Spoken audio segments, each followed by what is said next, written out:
Hey there, welcome back to MVP Business Podcast, where we showcase leaders who live through their mission, vision, and passion.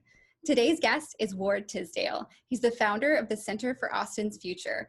This amazing organization recruits and trains future-focused candidates for local offices in Austin, Texas. He also has a very impressive background, but I'll let him tell you all about it.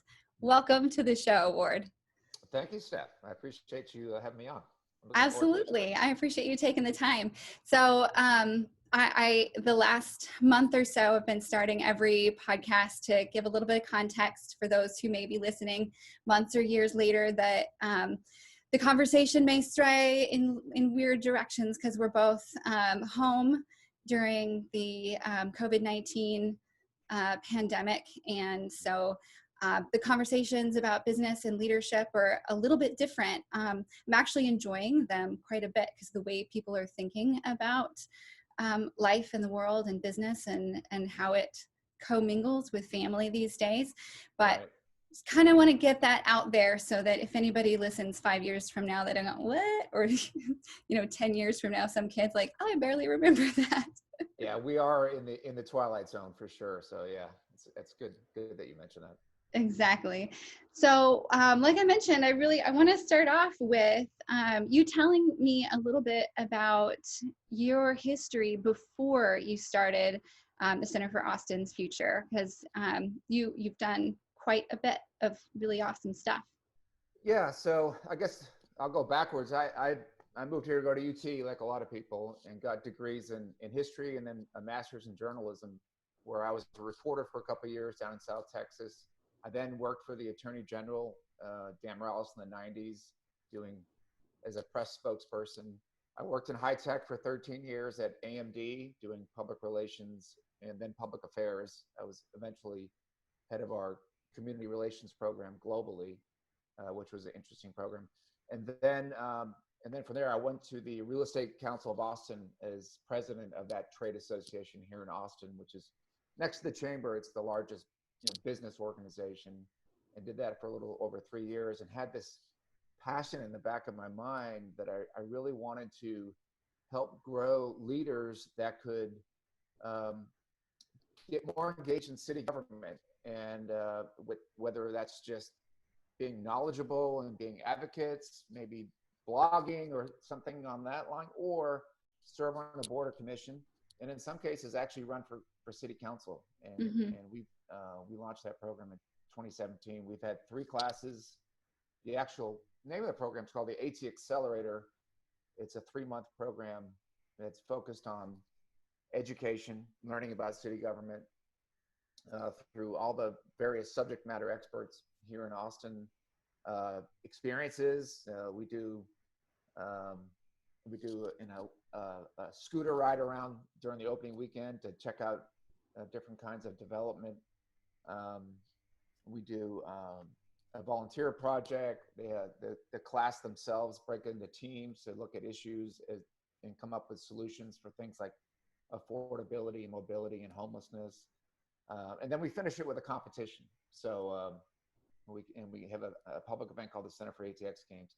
This year, unfortunately, some of it got cut short. We got through all the education, but in terms of the closing retreat where they present their class projects and the actual pitch competition, those got canceled, in other words. Although there was one class that went ahead with their class project and we did it on Zoom, and it was pretty cool. You need to post who those people are so that we can all vote for them when they end up running. Like, these are the people who stuck with it and Exactly. pushed through even when they weren't getting paid or running for anything. Yeah, I was impressed with that particular team that said, even though we have a pandemic going on, we're gonna finish our project. So it was great. That's awesome. Well, tell me, you just kind of glazed over it. Tell me a little bit more about what compelled you to start the organization. It's not easy to start anything, but especially when you're pulling together. I know the reason that I wanted you to talk about your history a little bit, because it does it laid the path or the groundwork for the relationships that you have to be able to pull on the different people to come and talk and do the education. But have you always been interested in civic engagement and politics, or? Yeah, I would say, yeah. I at an early age, my mother was a history teacher, so that was kind of an influence. And I have four older brothers, and politics has always been a dinner table discussion in my family to this day. Mm-hmm. And so I've always had an interest in that in those subjects, and being a history major was part of that evolution as well. I've always loved history, and what really is history? History is basically about government and decisions that various policy decisions that have been made throughout time. And so, and then when I did get my master's and I was a reporter, I covered politics, Mm-hmm. covered county government, city government, political races, worked for the attorney general. So I've always had this thread. Even when I went to high tech, I eventually kind of got back into the public affairs arena because I just love. I mean, it's one of those love hate things. People get very turned off by politics, and Mm-hmm. justifiably so. But you can't afford to let that cynicism get to you, because what they do, whether you like them or not, matter.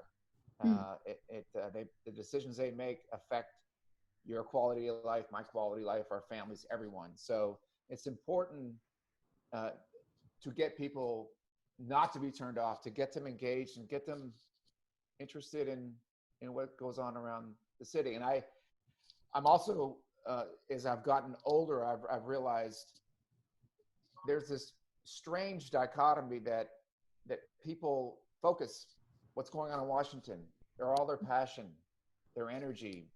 You go to social media, it's this debate.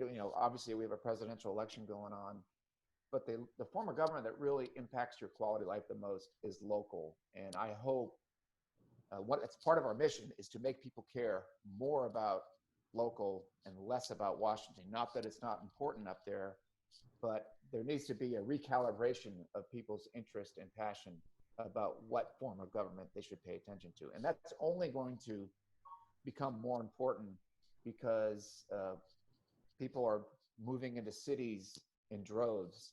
I think about 100 years ago, we were roughly 50-50 in terms of people that lived in Americans that lived in rural areas, those versus urban. And I know in the last census, it was the first time it topped 80% of Americans now live in cities. And I'm sure after this next census, it's definitely going to be more. I'm not sure to what extent. So that just makes local government that much more important. Mm-hmm. Yeah, I think that one of the things that caught my attention the very first time we spoke was the concept of your organization being around education, not necessarily getting people to run for local government.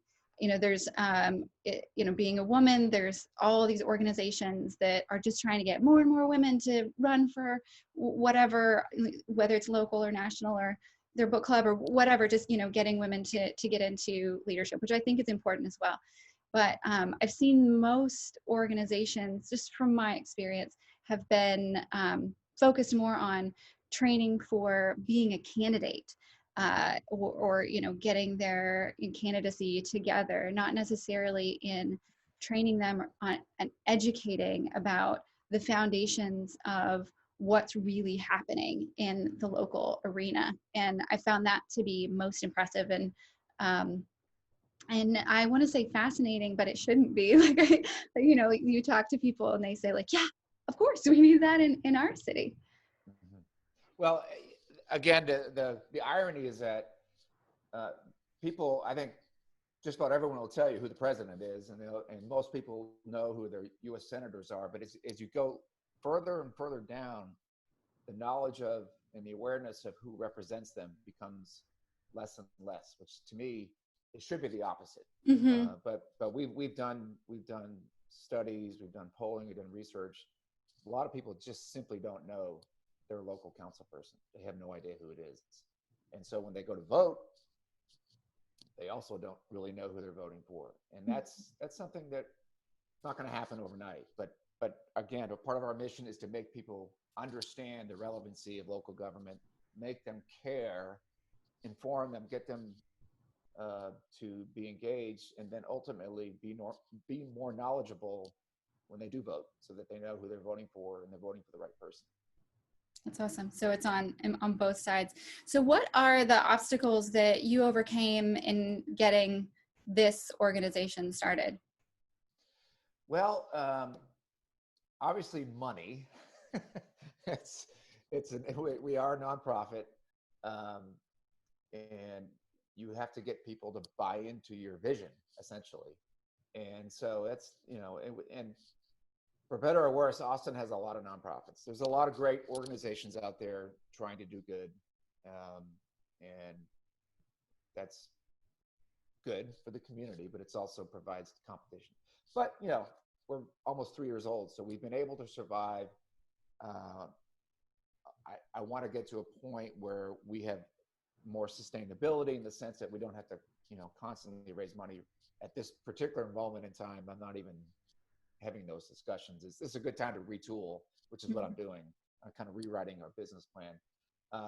But yeah, fundraising is always difficult, but it's difficult for everyone. I mean, that's whether you're a nonprofit or startup or a for-profit or whatever. So that's been a challenge. There has been, some of the establishment in Austin probably wish we weren't around. They like things the way they are, because we are trying to shake things up. We're trying to get people to pay attention. We want to get a more centrist kind of government in place. And right now, I would say it's not quite a centrist government. It's pretty far to one side, and that's not good for anyone. You should never. I don't care what side of the spectrum you're on. You should always have balance in your government. You should always have different viewpoints. And I think that's one of the things we want to bring to the table is, and we call it future focus. We want people to really when they make decisions today about local government, that they're thinking about the future and not pretending the future is not happening. And we've kind of had that mindset in Austin for at least the time I've been here, is that don't build it, they won't come. Put your head in the sand and just pretend it was yesterday rather than focus on tomorrow. So we really do advocate that future focused policy. You need to make decisions today thinking about tomorrow. That's really one reason why our two biggest challenges in Austin is our mobility and affordability. And those are direct result of not planning ahead. We have not invested in our transportation infrastructure, whether that's roads, transit, buses, light rail, bikes. You got to have it all, and we're playing catch up. And then our rents are higher and our prices are higher, home prices are higher, because we just haven't built enough housing units. And, so the idea that if you don't build things, people won't come is flawed on its face, and so we need to change that. Yeah, and also, the concept of we're going to market it. We want people to come here and spend their money, and then we want them to just go away. Right. We have a beautiful place, and it's been, from what I heard years and years ago, Austin has always been in a consistent rate of growth. And of course, it just compounds on itself. The bigger it gets, that rate just continues to balloon. But it's never really, compared to other cities, never really slowed down enough for the government to use that as an excuse or as any sense of reality. Even from its inception, it's been just a really incredibly popular place for people to continue to flock toward. When since it was founded in 1847, it has doubled every 20 to 25 years. Exactly. Nothing, and the projections are it's going to double again in the next 25. So the fact that we're a growth city you can't dispute that. It's just fact. So that being the case, then let's accept that and then build a city that contemplates the future. To do anything other than that is frankly irresponsible. Yeah, absolutely. And it's also the concept of, looking outside of yourself and your community and your circles, what's needed, whether it's affordability or transportation. It's looking at the future, and also the future of people that are different from yourself. I think that's one of the things that people get most disenfranchised by about politics is they feel like it's not working for themselves. And that's not always the purpose. So that's an interesting concept as well. And goes back to your thoughts of the need for education, what's happening in those other communities, what's missing or not working correctly or could be better with small tweaks or big investment. If we know how to get there and do the research and try to help. So that's the great thing about cities, is that there's thousands of them in the world. And so Mm-hmm. part of our when our class, we have a class of 25 each year. They break up into 6 teams of 4, and one team has 5 or a couple of 5. But and again, this year they looked at affordability, mobility, and homelessness. And one of the first things they're told to do is go find other cities that have the same issues and do a best practices research and draw from their experiences. Mm-hmm. It makes it a lot simpler when you look at a city that's doing something well that we're not, and borrow from it.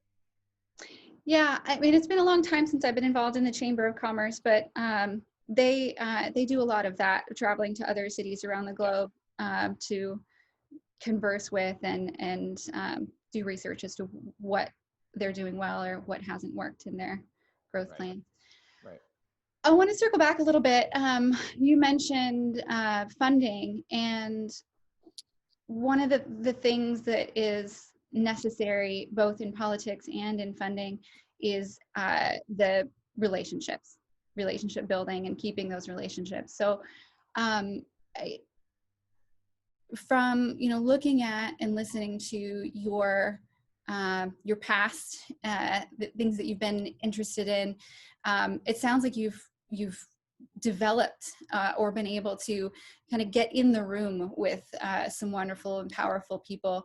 What do you do to go about fostering those relationships or getting new relationships? And I bring that up because I know for myself and for other entrepreneurs that I talk to, one of the most challenging things is like, how do I just get in that room with those people, or and then once you're there, what do you do to foster those relationships? And I know it's not an easy answer, but what does that look like for you? Yeah, I was lucky. I've been lucky to have jobs that gave me opportunities to get exposure to people in the business community, nonprofit community, government. Certainly the job I had before this, the Real Estate Council of Austin, we had a very large board, a lot of influential people. My job was to be very involved in city affairs. And so just through that experience, I got to meet a lot of people. And that built upon my previous role at AMD, where I also had a public affairs role. So I had experiences there. Working at the Attorney General, I had a lot of people at the state that I got to know. I got the news media, the Capitol Press. So it's just really building upon your experiences and meeting new people as you take on different roles. But I would tell someone that just moved into town is, networking, and you're very skilled at networking stuff, so I don't really have to tell you this, but it's just, you just have to be proactive. You have to go, and there could be times where you just don't really want to go to a particular meeting or a breakfast event or something like that, but you kind of have to force yourself. And it's it's the old rule. You meet someone, you ask for coffee, get to know them. Hey, who are 3 people that you think I should talk to, and then you do that, and it comes building this tree. So it's just it's work. It definitely is work, but if you like people, and I do, I'm a people person, then it's not so hard. But another part of it is just getting older. You just meet more people, and I've been in Austin, more than 35 years now. So it's part of it is just being here for a while and just getting to know different players. But it does take work, but it's not rocket science. It's just something you have to be disciplined about and have certain goals. Every week I want to meet with 3 or 4 people and just kind of keep going at it. Mm-hmm. Yeah, and I think that's what a lot of people don't realize. It seems so hard, and of course, depending on the family you come from, the background you come from, sometimes there's greater distance to travel early on. But I remember when I first and I guess before I graduated from high school, I worked for a high-end restaurant, and it was the first high-end restaurant that I worked for. And I went home and cried because I felt like I was definitely like a servant, not just a server, and that they would see me in a certain way and that I would always be there. And I felt so sad that felt like this huge divide of, what is possible in the world and where I was. Mm-hmm. And then when I jumped through lots of hoops and moved to Austin, a similar thing happened after working for several years at Shoreline Grill. You probably remember it. Oh, yeah. High-end restaurant on the river. And they asked me to be director of sales and marketing. And I was terrified. I was like, everybody's going to know that I'm not one of them. Everybody's going to see somehow that, that I'm not worthy in some way of having conversations and being, eye level with them. And I remember just recently talking to Amber Gunst with Austin Technology Council, and she said she invited her sister to come to a networking event, and her sister said, I'm a teacher, I'm not going to have anything to talk about. And they're like, right. There are people too, everybody has the same challenges, just walk in.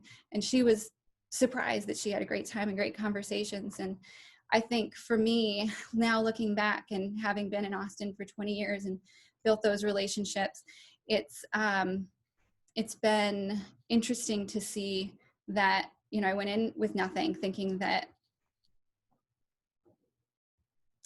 somehow doors were just already open for so many other people. Yeah. And sometimes they kind of are. There's relationships that are introduced to you without you asking.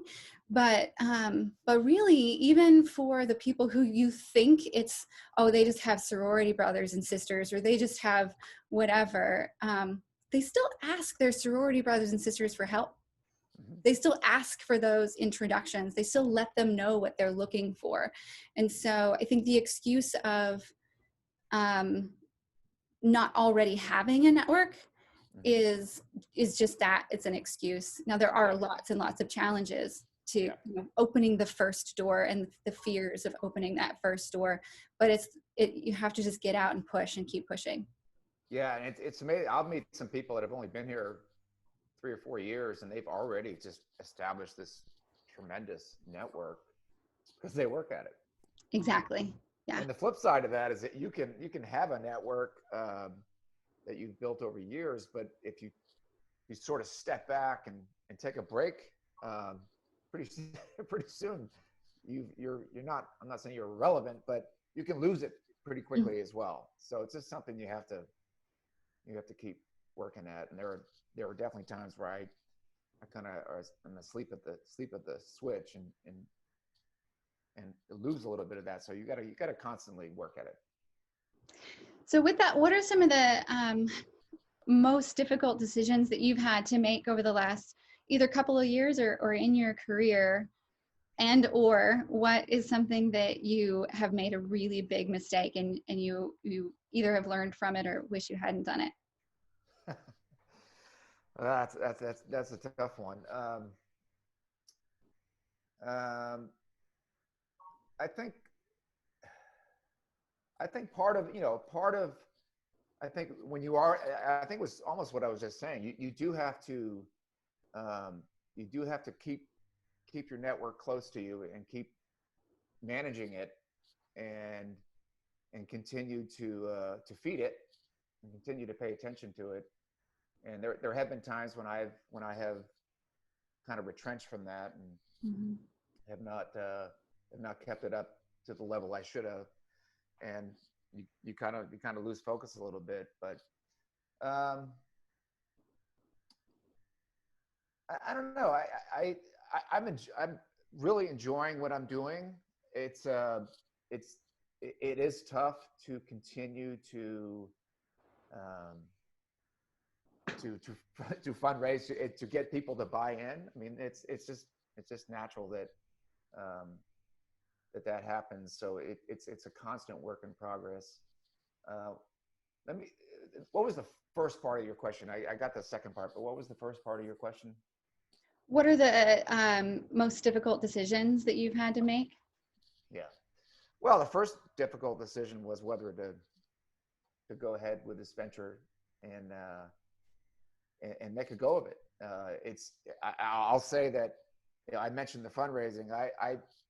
I get enough to keep food on the table, but not a whole lot more. And I've had to dip into some savings, but I knew this was a startup. This was a time in my life. My kids, I have 4, and 3 of them are out of college, working good jobs. And so, I've had to sacrifice income, and I don't regret it for a minute, but it is definitely something that I certainly could not even entertain 5 or 10 years ago. Mm-hmm. But I was at a point where, I'm going to make a go of this. I'm going to make this happen. But yeah, I've definitely left money on the table, not deciding against this and trying to get, a job. So that's been a challenge, but I don't regret it. But that was a tough decision. Yeah, definitely. I was just talking this morning about the transition times. You're making those big decisions to leap, and sometimes you're on the other side, and even though it's really difficult, it's still, you know that leap was worth it.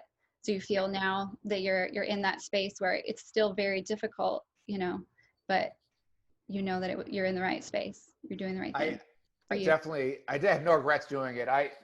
The next 12 months or the next 6 months are going to be very, very interesting. It's one of the, I'm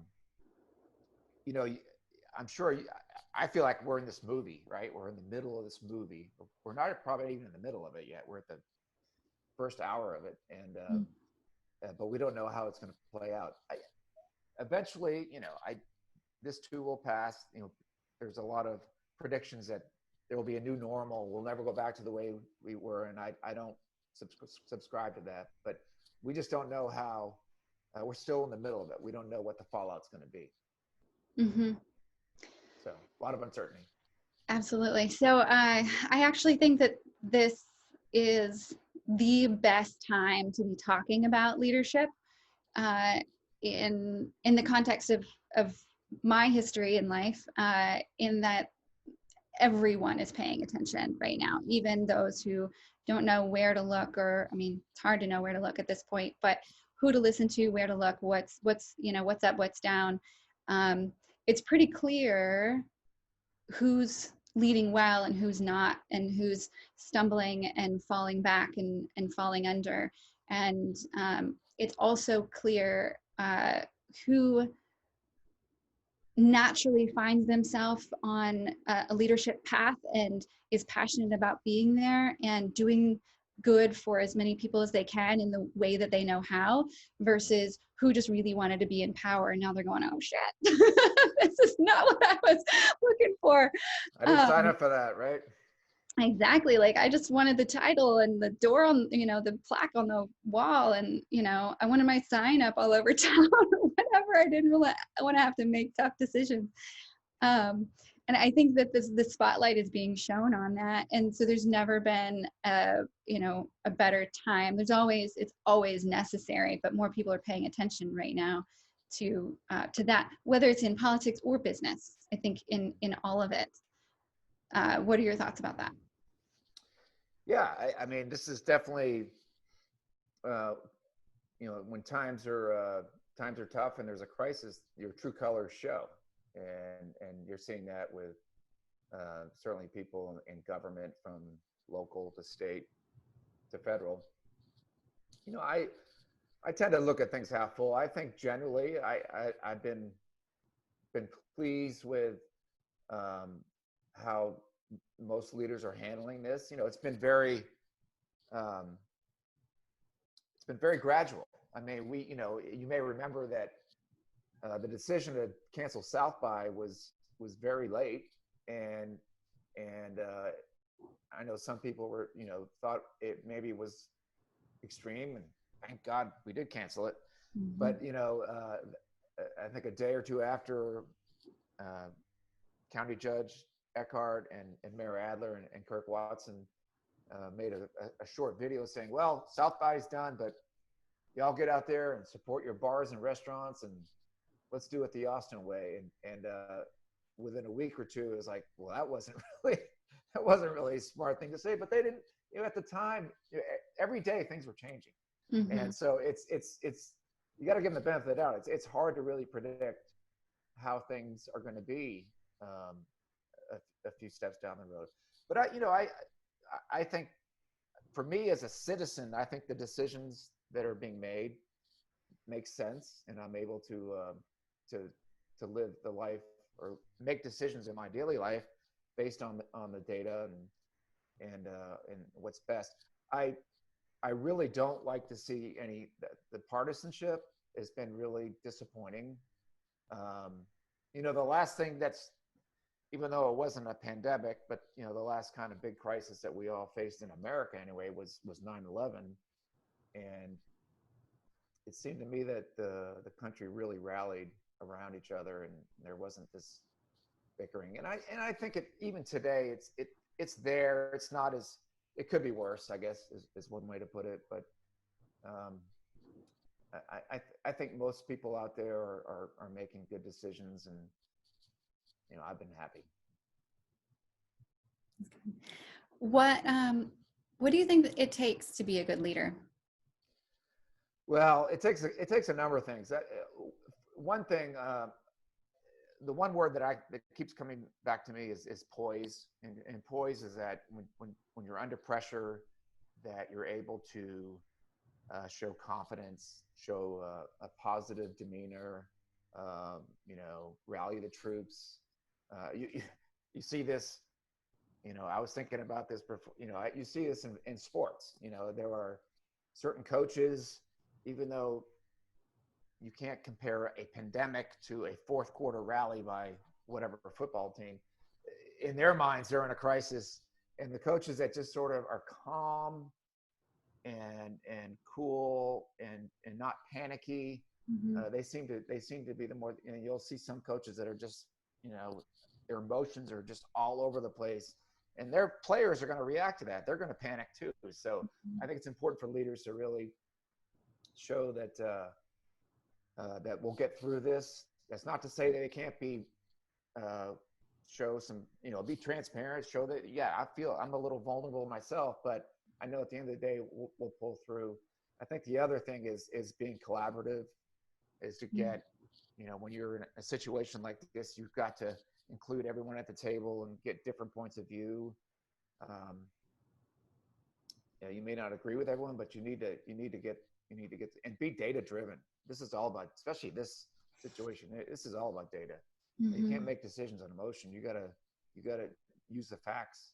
And then the last thing I think most important is at some point as a leader, you have to make a decision, and you can't, it's better.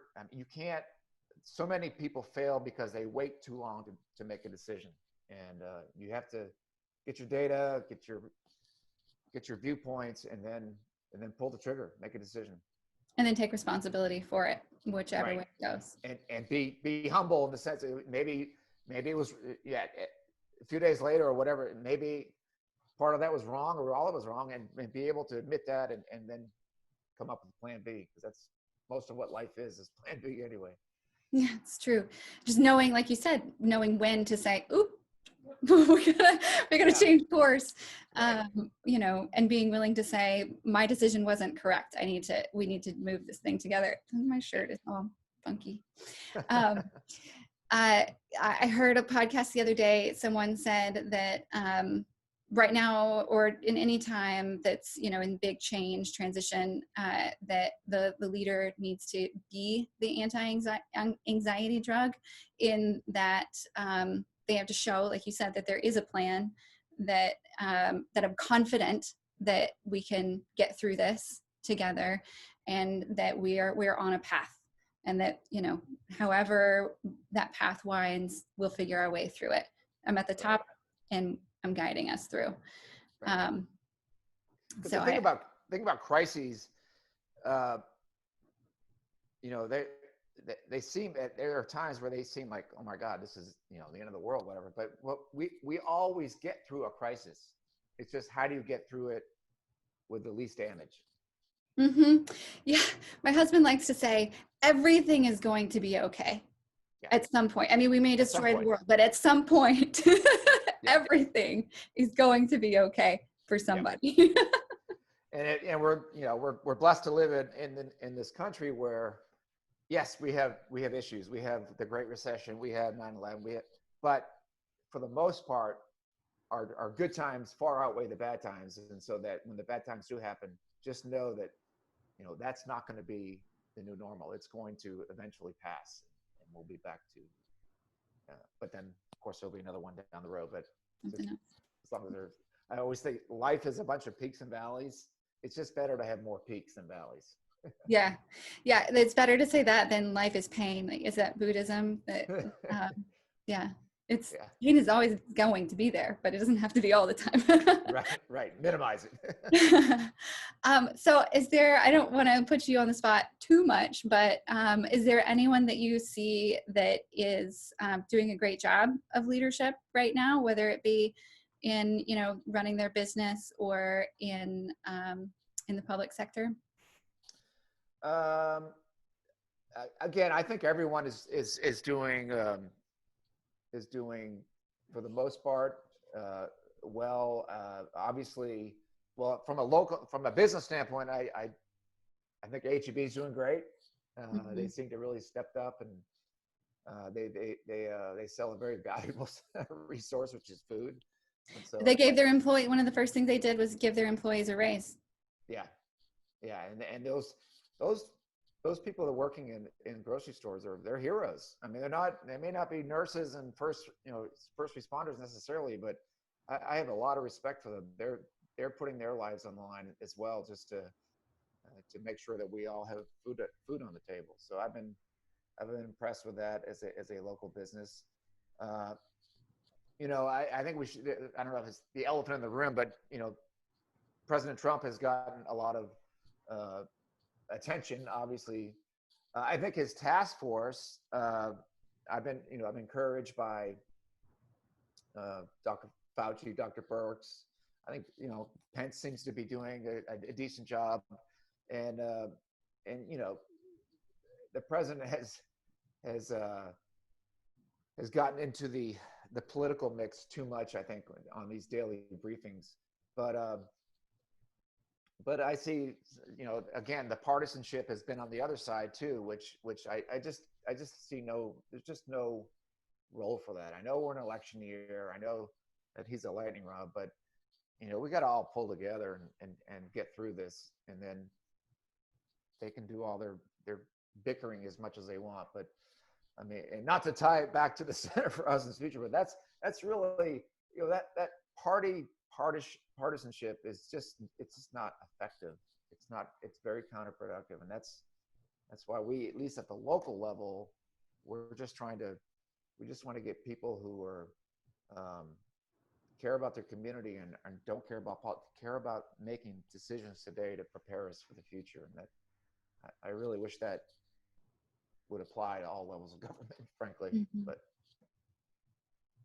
Absolutely. It's kind of funny that I was going to mention this to you off air, but I'll go ahead and say it because you mentioned that context. I've always had a political crush on Kirk Watson for that reason, because I've always felt like he was just an honest man trying to do the best he could do with the knowledge that he had. And when I can see that and feel that from a politician, it's unfortunately rare, or maybe I feel that way, or I haven't met enough of them. And I haven't even met him directly, but just from every interaction that I've had with him, everything that I've seen, that I feel that way. And I have met, several politicians that I've felt a similar concept from, but I do feel that it's sad that I don't get that feeling as often as I'd like. Yeah, well, there's no question that the parties are just more partisan now than they've been. I'm not going to say ever, because we've had periods. We did have a civil war back in the 1860s. So I don't want that to be the measuring stick, but it is. It's certainly in my lifetime, this is the most partisan, and and Kirk Watson is a great example. He speaks to our class. He's spoken all 3 years, closes out our opening weekend retreat, and he has a 10 rules of governing, which is really practical and common sense, and a really great lecture. And I know now he's moving on to the University of Houston, so he's actually retired from politics, at least for now. But yeah, guys like him they're unfortunately they're rare today. They're not. There seems to be this, and I think Twitter has done nothing but feed this. We need to get social media in general. Yeah. Yeah, get them off Twitter, because it's just it provides an impulse to say something nasty about their opponent. Yeah, and you have to say, like, how can you get all of your feelings out in the shortest statement possible? You know, and then you go back and say, well, it's not really what I meant. Well, okay. First of all, you said it, and it's out there, in the internet forever. But secondly, if you have a political statement, write a statement, not the shortest little bit, and expect people to not get upset about it. I just think I have no problem with people being very passionate about their point of view, but you don't have to agree with people politically, but you should at least respect their position. Yeah, I don't agree with you, but I respect it. You represent a viewpoint, and I may not share that, but I'm not going to demonize you for holding those viewpoints. I agree. Be willing to not just hear, but listen. Yeah. And be open to changing your opinion because of new information that comes into play. I think one of the things that is really interesting about politics is the idea of flip-flopping. For some, it is a total just, this is popular now, so this is what my constituency wants. But for others, the idea that I learned new information and I changed my opinion, that seems to not be okay in politics. And I think that's an area of dialogue that we need to really bring to light more. Is changing your opinion is great when you learn new information. Isn't that what we do when we go to college? Isn't that what we expect our kids to do when they go to school? If we never changed what we thought, we would not know anything. You wouldn't be learning. You wouldn't grow. No, you wouldn't grow. And people do evolve. People evolve, their viewpoints because they hold a certain they hold a certain viewpoint at a certain time in their life, and then they get older and they have different experiences that say, that doesn't really apply anymore. I now see it differently. So, and that's called having an open mind, which sometimes people get criticized for doing that, which I don't get. Exactly. I had a friend who had a child years ago, and her mom said, she was saying, "Mom, don't do that." I don't remember what it was, but her mom said, "Hey, it was fine for you, whatever." And my friend said, "Yeah, but doctors also encouraged smoking. So maybe we can move on. Maybe we can learn something new." Right. He was like, "Oh, yeah, maybe you're right." Yeah, exactly. So tell me, in all of your experiences so far, what are you most grateful for? Well, I'm most grateful for my family. That's been the greatest. I don't even know if it's an achievement. It's just that I've been so blessed to have 4 wonderful children, and again, that's one of the blessings in disguise of this pandemic, is that they're all, one was living in LA, one was in Dallas, and one was just about to move to New York. In fact, was up in New York interviewing for jobs February and March, and then he called me and he goes, "They're talking about shutting this city down." I go, "Well, you better come back." So yeah, he came back, and he actually owns a house around the corner from me. So then his brother from LA came back, and then sister from Dallas. So it's been great to have them all around. So that's clearly been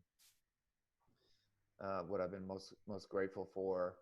I'm grateful, for my health. I've had some challenges. I've had cancer a couple times, and Oh, wow. and so right now I'm okay, at least as far as I know. So that's something, every day I wake up, I'm just grateful to have another day on Earth.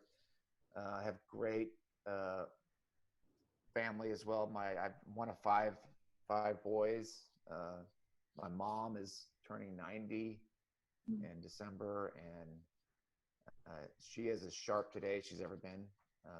She's just amazing. So and then I have 9 nieces and nephews. So family's just really really important to me, and I'm very grateful for that. And I'm grateful for living in Austin, Texas. I love the city. I feel very blessed to be living here, and it's all good. Yeah, Okay.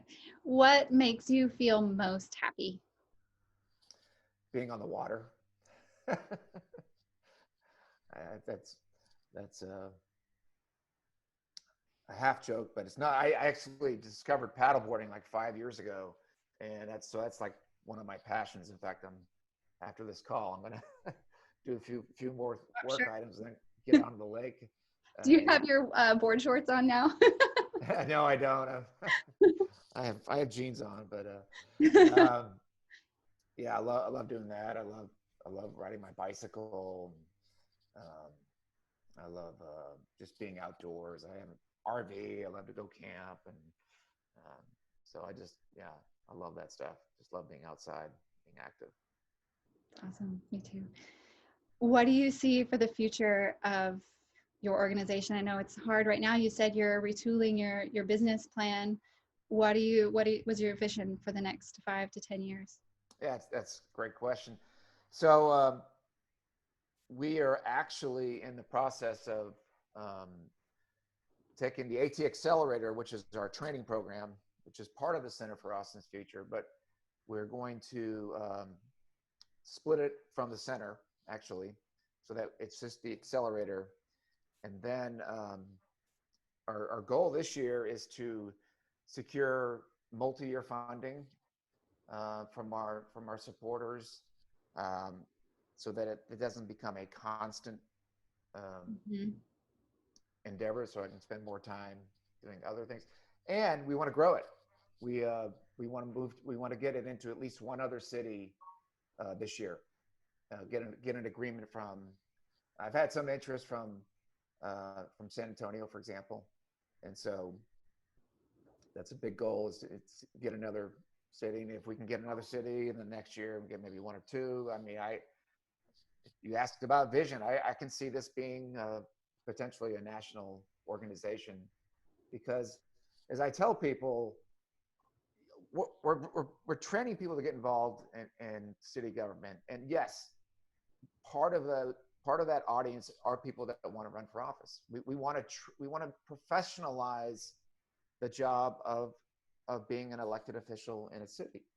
We train in cities around the country, around the globe. We train doctors, nurses, firefighters, police officers, because those positions are important. We need to have skilled people in those roles to better the quality of life of that particular community. Why would we not say the same thing about elected officials? And that's the nice thing about having so-called nonpartisan elections, which most local governments are nonpartisan, is that the political parties really don't have a role in those jobs, and it should be groups like ours that are trying to just train people to make good future focused decisions. So that's yeah, I never thought about that before, that it's the most positions that are most reliant on the job training. You're just kind of thrown in once you get started. right. Hopefully they've done their work to educate themselves, but you don't know what they've used for that education, what their sources are, what their background is. Yeah. That it is definitely a necessity that I think most people haven't given much thought to. Well, I think the reaction is, well, they're just politicians, there's nothing we can do. It's like, well, no, we can look at it. Yeah, they're politicians in the sense that they are elected officials, but they play an important role in the community, and we should spend money and resources to make sure that they're trained and that they're looking at all the issues from a objective and again, what we call future focused point of view, that they are making sure that they make decisions today that contemplate the future and not the other way around. Absolutely. So what advice would you have for anyone getting ready to take a leap toward their own new passion driven or leadership driven path journey? Well, it's, it's kind of a cliche, but you really do have to you have to follow your heart. I mean, you have to get involved in an endeavor that really that you care about. And, a job shouldn't just be a job, a paycheck, even though it is for a lot of people. And for a lot of people, especially wherever they are in their life, there are times where you do have to take a job just to put food on the table. But you can always eventually gravitate towards your passion if you just you take your time. And it, over as you get older, you kind of figure out what it is you really want to do, and then go find people that do that and go talk to them, ask them. I when I was younger, this whole idea of having a mentor, it didn't really resonate with me. But as I've gotten older, it's like, yeah, mentorship is really important and so beneficial. I didn't mention it earlier, but part of the ATXelerator is not only the education experience and some of the experiential things and the competition, but mentorship is also a big part. Each class member gets assigned a mentor who's either a current or former elected official, or someone that just works very closely in city government, and that has been some of the most beneficial parts of the program. But just learning from someone who's been through something that you're interested in doing. So, do you have a mentor or a coach? I do have I wouldn't say a coach, but I have a couple of different mentors that I call on a couple times a year to go have lunch, and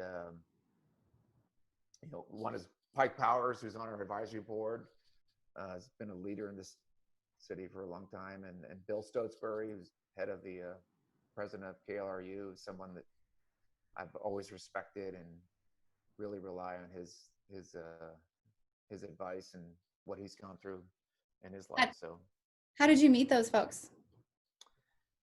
Really, just through jobs that I've had. I think I met them both actually through my experience at AMD. I think Pike I met through the chamber because I was very much involved in the chamber when I was at AMD, and then same with Bill Stotesbury.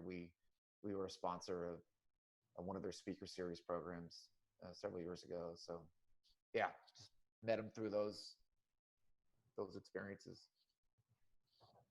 Fantastic. You mentioned the Chamber of Commerce a couple of times, and that was the first thing that I did when I got that job at the Shoreline Grill, was join the Chamber of Commerce and get connected. And that's still the foundation of most of the strong relationships that I have. They've somehow, 6 degrees of separation, kind of funneled back to some of those relationships that I developed at that time. So yeah, I find, going back to that, first door conversation,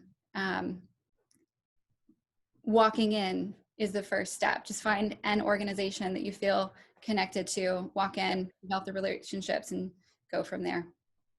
Awesome. Yeah, they're great for networking and getting to know people. And glad to see Laura Huffman be their new CEO. She's one of our mentors in our program. She's also a speaker. So yeah, the whole, it goes without saying, in order to make those relationships and it certainly helps to have a job where you're exposed to that, but they're not going to fall on your lap. You got to go out and they're not going to knock on your door and be, hey, I hear. Yeah. I want to be your mentor. But and LinkedIn has been, I think, great. I've really been able to take advantage of LinkedIn. As if someone you want to meet at a certain company, man, you can find them so fast. And one Hmm. thing I've always found is that, and I've always done this myself, when people reach out and say, hey, I'd like to have coffee. I'm interested in what you do. And I mean, I always do it, but most people, most people are happy to talk about what they do or how they got to where they are. And so people shouldn't be afraid to ask, because most people want to share what they've Hmm. done. Yeah, Pass I it. found the same thing. It's just getting over that initial fear, Yeah. moving through it and past it.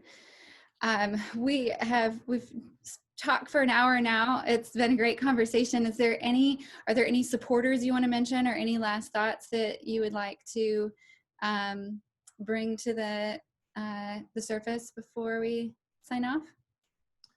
Um, well, I mean, you mentioned supporters. I've been so blessed to have a advisory board of ex mayors, ex council members like Lee Cook and Lee Leffingwell and Bruce Todd and Randy Shade and Brewster McCracken.